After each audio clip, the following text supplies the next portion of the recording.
Alapa.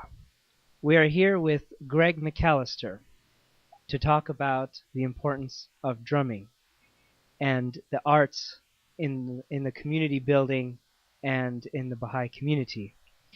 Uh, I just wanted to give all my heart and love out to Greg for all the great work that he's done. And my name is Nicholas, and we welcome you to this interview.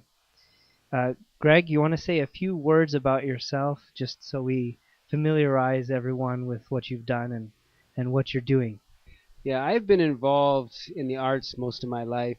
Um, I would say I spent the first 30 years of my life as a visual artist, and at one point I felt cut off from people doing the visual arts, and I wasn't reaching out enough. So I started to explore music, and I did start out doing drum circles, and which were pretty chaotic when I started.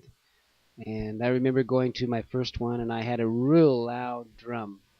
It was a metal drum with a plastic skin, and I was like the loudest drummer. And it was more of an ego thing. I wanted to be heard, um, but it was kind of inspiring. It was that uplifting. But later on, I began to really um, get different kinds of drums, drums with skin on it, and I would relate to the surface of the drum, and I would try to get as many different sounds out of the drum as I could, and I'm still doing that. I always try to expand the language of the drum. Now, I was asked a couple days ago, what is the meaning of the drum? And I don't know if I can answer that question, but I see the drum as a tool, and it's a tool that creates unity. It brings people together. One of the things I remember hearing Dizzy Gillespie say that jazz is like consultation. Jazz is a manifestation of the Baha'i principle of consultation, where you have different instruments in creating a dialogue with each other and responding to each other, and then through these different voices you have unity created. So for me, music has that purpose of manifesting unity in the world of creation. And it's going to be like a wave of sound that goes around. Okay, so if you're sitting behind somebody, as soon as you hear that person that's in front of you make a sound, you have to make a sound, whether it's clapping, whether it's going, any sound, whether it's snapping, but everyone has to make a sound. Because this is about unity. This is about unity of purpose. Keep it going. Keep it going. Move. Keep it going. Keep it going. Everyone move. Clap. Keep it going.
Now there are people who are specialists who spend time in training, and so they are the experts, in many societies. Um, in the so-called civilized societies, you had specialists. In the so-called primitive societies, you had people who were brought up with rhythms, so they would build. They had those skills in their community, or if they didn't have the skills, they may have been marginalized. And I'll give you an example. In the African American culture, we around around 1700, because of the slave rebellions, they outlawed the drum. And so many, so the black diaspora in America lost its drum culture around that time. And where you can see, if you compare, the African American culture with the culture in the Caribbean and the culture like the Cubans and the Brazilians, they still have their drums, and they still have some of the same languages as well.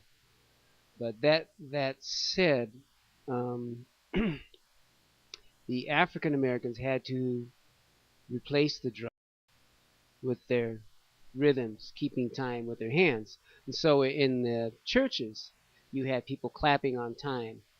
And if someone didn't clap on time, they were usually told to maybe go in the back of the church so they wouldn't, disrupt the unity, in a sense, disrupt the unity. Um, so one of the things that we're being asked now, this is the challenge. One of the things that we're being asked now is to incorporate more music. And like I know with Persian culture, you have specialists. It's not everyone that can keep time. That's not everyone that can sing, but you have people that train over a long period of time. But what we're asked is to, I think, do both. Have specialists, but also increase the participation of the community.